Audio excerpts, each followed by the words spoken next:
সারা দেশে নাকি ডাকসু নির্বাচনের ডামাডোল চলছে। আমিও এই ডামাডোলে সামিল হতে চাই। যে ইসলামী ছাত্র শিবির ঢাকা বিশ্ববিদ্যালয়ে কখনো রাজনীতি করতে পারত না, তারা এবার ডাকসু নির্বাচনে সম্মিলিত ছাত্র পরিষদ নামে সব প্যানেলে প্রার্থী দিয়েছে। এটা ইসলামী ছাত্র শিবিরের রাজনীতির জন্য একটা মাইল স্টোন, মাইল ফলক।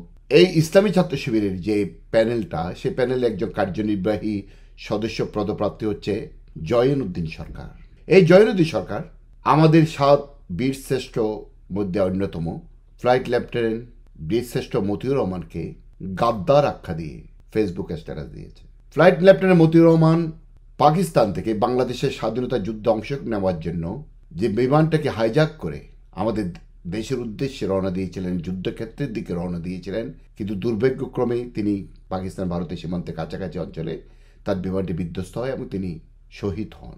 সেই ফ্লাইট লেফটেন্যান্ট মতিউর রহমানকে এই জয়নুদ্দিন সরকার গাদ্দার আখ্যা দিয়ে ফেসবুকে স্ট্যাটাস দেন এবং সেই সাথে ফ্লাইট লেফটেন্যান্ট বিশিষ্ট মতিউর রহমানের সাথে যে পাকিস্তানের শিক্ষানবিশ ফ্লাইট অ্যাটেন্ডেন্ট ছিল রশিদ মিনহাজ, তাকে দেন বীরের সম্মান। এটা পাকিস্তানের শিক্ষা ব্যবস্থায় সবসময় ফ্লাইট লেফটেন্যান্ট মতিউর রহমানকে গাদ্দার বলে, রশিদ মিনহাজকে শেরে পাকিস্তান বলা হয় পাকিস্তানে। জয়নুদ্দিন সরকার সেই জিনিসটাকে খুব সুন্দর করে উপস্থাপন করেছেন।